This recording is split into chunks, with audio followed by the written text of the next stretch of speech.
Major escalation in other news into the federal investigation into former President Trump's actions after the 2020 election. We first told you about this yesterday. More than 30 people associated with Mr. Trump have now received federal grand jury subpoenas. So let's bring in CBS News congressional correspondent Scott MacFarlane to explain. Well, what can you tell us about these subpoenas? Yeah, at least 30 people associated with former President Trump have received these federal grand jury subpoenas. A lot of them went out last week, from what we're told. In at least 2 cases, not only were these associates of Donald Trump subpoenaed, but they had their phones seized as well.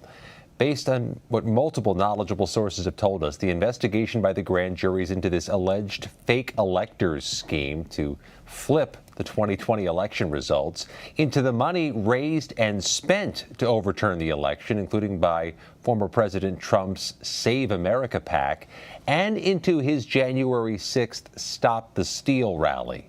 These grand jury subpoenas have been going out, but we know from our reporting at the courthouse here in Washington, this grand jury has been meeting over a series of weeks. We've seen people come and go from this courthouse. We'll be watching again later this week when the grand jury returns. Hey folks, welcome. Adam is here. So what just happened, guys? This isn't a threat or a talking point. Congress has already sent people from Trump's inner circle to real federal prison. The accountability campaign isn't coming. It already happened. And it's documented. Steve Bannon, convicted of contempt of Congress, served 4 months behind bars. Peter Navarro, convicted of contempt of Congress, served a 4-month sentence. These are senior advisors to the President of the United States who went to federal prison because they defied congressional subpoenas, and Congress held them accountable for it. We're going to turn now to the arrest of former President Trump's trade advisor, Peter Navarro, indicted tonight on charges of criminal contempt of Congress for defying a subpoena from the House committee investigating the January 6th attack. Rachel Scott at the courthouse in Washington tonight. Tonight, a defiant Peter Navarro leaving a federal courthouse after being indicted on 2 counts of criminal contempt of Congress. No American citizen should have to go through what I went through today, who is trying to do the right thing. I'm trying to do my duty to this country. I'm in an untenable position. Trump's former trade advisor claiming he was handcuffed at an airport gate on his way to Nashville for refusing to comply with the House committee investigating the January 6th insurrection. Navarro was part of Trump's inner circle that pushed false claims about the 2020 election, even writing a book detailing his plan to overturn an election Trump lost. Lawmakers wanted him to turn over documents and testify. He refused, claiming his hands were tied, citing executive privilege. Beyond the contempt convictions, the January 6th committee made a historic criminal referral recommending that the Justice Department charge Donald Trump himself on multiple counts, including inciting insurrection and conspiracy to defraud the United States. They named Meadows, Giuliani, Eastman, Clark, and others as potential co-conspirators whose conduct merited criminal scrutiny. This already happened. It is on the record. Kayleigh, give us a sense of what you're learning. Well, this is a 45-page indictment that has just come down with multiple counts. Count 1, conspiracy to defraud the United States. It goes into detail about the manner and means of that conspiracy. Again, very long indictment that has a lot of detail in regard to that first count. Strolling through the indictment here, again, reminding you that this is the 3rd indictment the former president is facing, the 2nd federal run in this investigation into January 6th. In efforts to overturn the 2020 election. The first count I just ran through. The second count, conspiracy to obstruct an official proceeding. That Donald J. Trump did knowingly combine, conspire, confederate, and agree with co-conspirators, known and unknown to the grand jury, to corruptly obstruct and impede an official proceeding that is the certification of the electoral vote in violation of Title 18 of the U.S. Code. Now, a new wave of lawmakers is pushing fresh demands for investigations and referrals targeting Trump officials over alleged schemes to shield white-collar criminals and weaponize the Justice Department. Capitol Hill is not just talking about accountability anymore. It has already delivered some of it, and it is pushing hard for a lot more. This is not about fighting crime. This is about Donald Trump searching for any justification to deploy the military in a blue city, in a blue state, to try and intimidate his political rivals. This is about the President of the United States and his complicit lackey, Stephen Miller, searching for ways to lay the groundwork to circumvent our democracy, militarize our cities, and end elections. There is no emergency in Chicago that calls for armed military intervention. Hi again, everyone. It's now 5 o'clock in the East on what is turning into a huge day of news. In the last hour, we heard from that man, Illinois Governor J.B. Pritzker, calling out Donald Trump's threats to send the National Guard to his city or his state, to the city of Chicago, which would be a repeat of what we are seeing right now on the streets of Washington, D.C. Let me explain why the current moment matters so much. The contempt votes and criminal referrals from the January 6th investigation were not the end of this story. They were the beginning. They established that Congress has both the will and the legal tools to hold Trump's allies accountable when those allies defy congressional authority. The pattern that those precedents established is now being picked up and extended by a new generation of congressional investigators who are looking at what Trump's second-term officials are doing and asking the same questions the January 6th committee asked. Are these officials following the law? Are they complying with congressional oversight? Are they using the powers of their offices for legitimate public purposes or for the personal and political benefit of the president who appointed them? In case after case, the answers to those questions are generating the same kinds of responses: subpoenas, contempt referrals, criminal referral recommendations, demands for Inspector General investigations. The machinery of congressional accountability that proved it could actually deliver consequences when Bannon and Navarro went to prison is being spun up again with new targets and new allegations and new political urgency.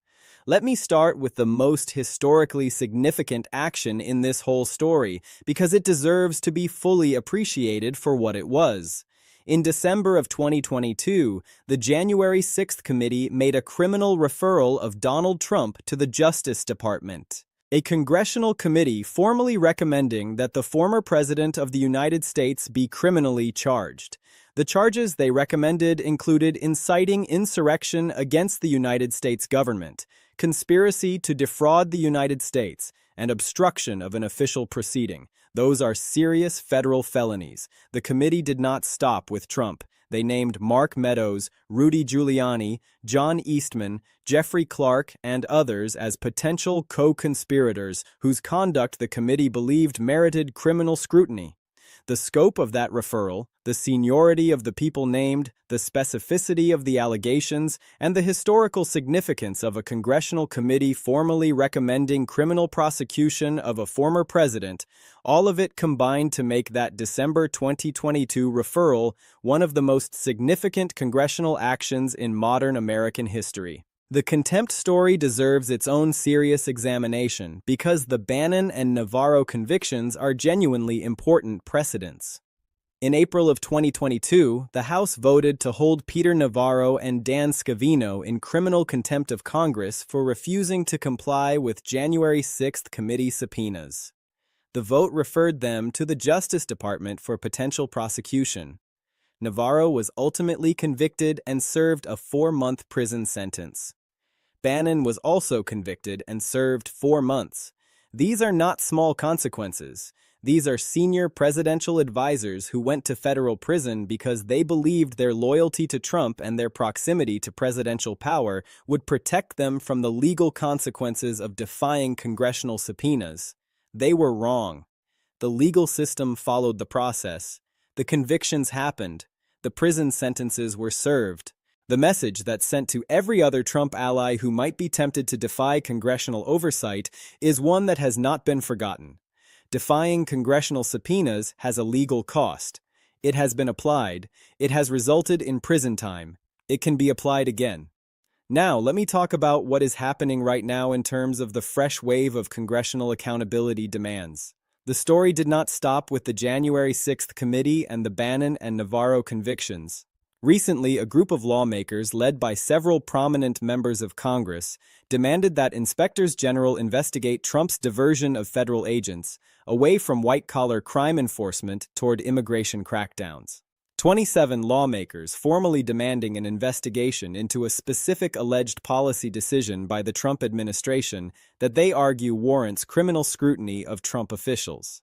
The allegation is significant. They are saying that by pulling thousands of federal law enforcement agents away from white-collar crime investigations and redirecting them toward immigration enforcement, the Trump administration effectively shielded white-collar criminals from prosecution. Wealthy and connected people who would otherwise have been investigated and potentially prosecuted for financial crimes were able to escape accountability because the enforcement resources that would have been directed at them were redirected elsewhere for political reasons. If that allegation is accurate, and these lawmakers are backing it with a formal investigative demand, it is another example of the Justice Department being used as a political tool rather than an independent law enforcement institution. Let me get into the full picture of what has been happening on Capitol Hill around accountability for Trump's inner circle.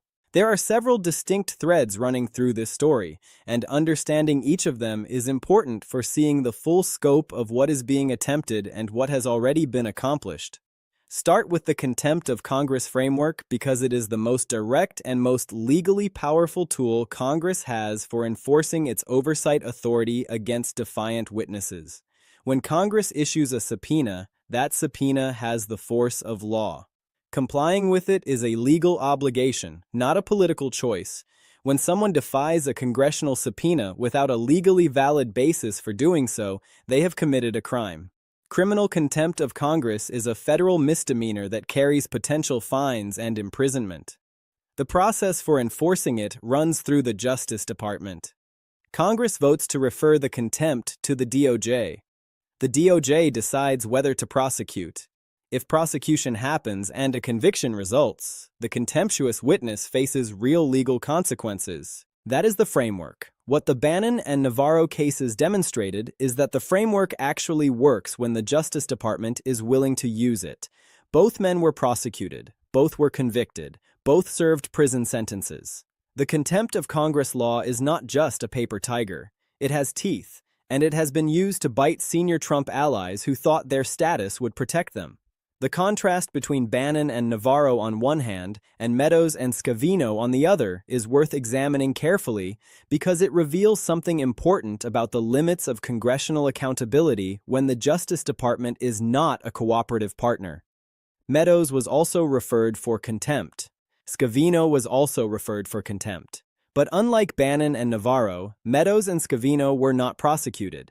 The Justice Department, under the circumstances at the time, declined to move forward with those prosecutions. That tells you something fundamental about the congressional contempt mechanism. It depends on the Justice Department for its ultimate enforcement. Congress can vote for contempt referrals, but if the executive branch's law enforcement arm decides not to prosecute, the referral sits there without legal consequence. The tool has real power when the DOJ uses it. It has limited practical effect when the DOJ refuses to use it. That dependency on DOJ cooperation is one of the central tensions in the entire story of congressional accountability for Trump's allies. When Trump controls the Justice Department, as he does in his second term, the likelihood of DOJ prosecuting his allies for contempt of congressional subpoenas is essentially zero. That is why Democrats are focused not just on what they can do now, but on what they will be able to do if they regain House control and combine a more aggressive congressional oversight posture with whatever the judicial and prosecutorial landscape looks like at that point. Let me talk about the January 6th criminal referral in more depth because it represents the most ambitious and most historically significant congressional accountability action in this entire story. When the committee voted unanimously to refer Trump to the Justice Department for criminal prosecution, they were doing something no congressional committee had done before with respect to a former president. They were using the formal mechanism of a criminal referral to tell federal prosecutors that in the committee's considered judgment, based on extensive investigation, the evidence supports criminal charges against the most powerful political figure in the country. The referral covered 4 specific federal crimes: inciting insurrection, conspiracy to defraud the United States, obstruction of an official proceeding, common law fraud, The specificity of the charges, the legal citations, the detailed factual support in the committee's final report, all of it made clear that this was not a political stunt. It was a serious legal document prepared by serious lawyers making a serious argument that federal criminal law had been violated and that prosecution was warranted. The naming of Meadows, Giuliani, Eastman, Clark, and others as potential co-conspirators ensured that the accountability net extended well beyond Trump himself to encompass the full network of people involved in the alleged scheme to obstruct the certification of the election results. Now let me connect the historical accountability actions to the current moment in Trump's second term and explain why all of this matters right now with fresh urgency. The Democrats who led the January 6th investigation and who prosecuted the contempt cases against Bannon and Navarro are the same Democrats who are now in the minority, watching Trump govern through his second term with what they describe as even greater disregard for legal and constitutional limits than he showed in his first term. They are not sitting quietly. They are using every available tool to document, publicize, and where possible legally pursue accountability for second-term conduct that they believe is equally or more serious than what the January 6th committee investigated. The demand for investigation into white-collar crime enforcement is one example. The impeachment resolutions we have covered are another. The subpoena to Pam Bondi over the Epstein documents is another. The demands for Inspector General investigations are another. Taken together, these actions represent a sustained and coordinated congressional accountability campaign that is building a documented record of alleged misconduct in Trump's second term. That record is being built with the upcoming elections very much in mind. Here is the strategic logic driving everything Democrats are doing on the accountability front right now. They cannot remove Trump from office in the current Congress. The arithmetic is not there. They cannot force the Justice Department to prosecute anyone while Trump controls it. They cannot compel compliance with subpoenas that the executive branch will simply defy. But they can do several things that matter enormously for the longer game. They can build the documented public record of specific alleged misconduct with specific legal citations and specific named individuals. They can force Republicans to go on record defending or distancing themselves from that conduct through votes and public statements. They can keep the accountability narrative alive and visible in the public consciousness through formal legislative actions that generate news coverage and public attention, and they can position themselves and their party to conduct aggressive investigations and potentially pursue criminal referrals and contempt proceedings with much greater practical effectiveness if they regain House control. Every letter, every referral demand, every contempt vote, every subpoena is both a current accountability action and a building block for what Democrats plan to do if they get the power to do more. The Bannon and Navarro precedents give them proof of concept that the tools work when properly deployed. This is a long-game strategy being executed with real precision and real urgency. Here is something about the Republicans who keep having to decide whether to join Democratic accountability efforts or stand with Trump that deserves serious attention. Every contempt vote puts them on record. Every criminal referral demand forces them to either support it or oppose it publicly. Every subpoena to a Trump ally creates a moment where Republicans have to decide whether oversight and accountability are principles they actually believe in or just talking points they use when the other party is in power. The votes that resulted in Bannon and Navarro going to prison were bipartisan in the sense that the contempt referrals had enough support to pass, and the DOJ prosecuted under a non-Trump administration. The question is whether the accumulating weight of second-term misconduct allegations, the Epstein document scandal, the emergency powers rulings, the court order defiance, the white-collar crime enforcement diversion generates enough bipartisan concern to produce the kind of cross-party accountability cooperation that would actually have legal teeth.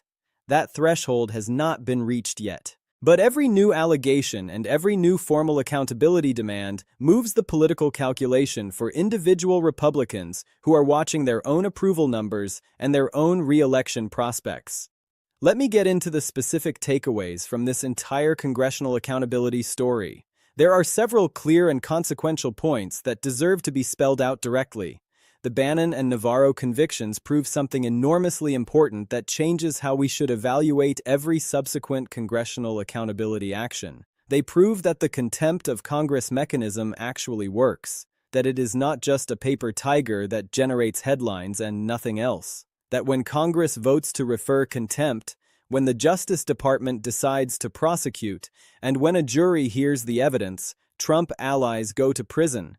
Senior advisors to the President of the United States go to federal prison for defying congressional subpoenas. That is a real consequence. It happened. It established a precedent and a proof of concept that every future congressional accountability effort can point to. When Democrats subpoena Pam Bondi and she is weighing whether to comply, the Bannon and Navarro cases are part of the legal landscape she is operating in. When other Trump allies consider defying congressional oversight demands, those convictions are data points in their legal calculus. The mechanism works. It has been used. Knowing that it works changes how seriously everyone in Trump's orbit has to take congressional oversight demands. The January 6th criminal referral of Trump himself represents a historical marker that is going to matter for how this presidency is ultimately judged and understood, regardless of whether it ever results in prosecution. A congressional committee formally recommended criminal charges against the former president of the United States. That is documented. It is part of the permanent public record. The specific charges, the specific legal citations, the specific factual support, all of it is in the committee's final report, which is a public document that anyone can read. Future historians, future legal scholars, future prosecutors operating in a different political environment, all of them have access to a detailed, documented congressional finding that Trump's conduct met the legal standard for multiple federal felonies. That finding does not expire. It does not lose its significance just because the current Justice Department is not going to act on it. It is there, and it is going to be part of how this period of American history is understood and evaluated for a very long time. The demand for an investigation into white-collar crime enforcement diversion is potentially the most politically potent of the current wave of accountability demands because it connects Trump's policy decisions to concrete harm to ordinary people, and it does so in a way that is potentially bipartisan. The argument is straightforward. Trump pulled thousands of federal agents away from white-collar crime enforcement and redirected them to immigration crackdowns. White-collar criminals who would otherwise have been investigated and potentially prosecuted benefited from that resource diversion. Real people who were victimized by financial fraud and corporate misconduct lost the protection of federal law enforcement because it was redirected elsewhere for political purposes. That is a story about wealthy and connected people escaping accountability because a president decided their protection was more important than the protection of ordinary crime victims. That framing, Trump protecting rich criminals at the expense of everyday people, is politically potent in ways that go beyond normal partisan lines.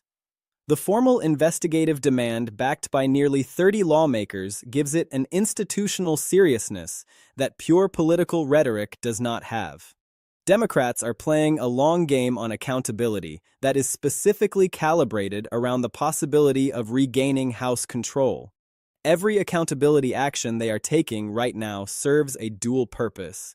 It is both a current attempt to document and publicize alleged misconduct and a building block for a much more aggressive accountability campaign they are planning to execute if they get the House back. The reporting on Democratic plans describes a sweeping agenda of new subpoenas, new impeachment articles, potential criminal referrals targeting Trump's cabinet, and attorney general appointments and intelligence officials, and a general posture of aggressive oversight that will use every available congressional tool to pursue accountability for second-term conduct.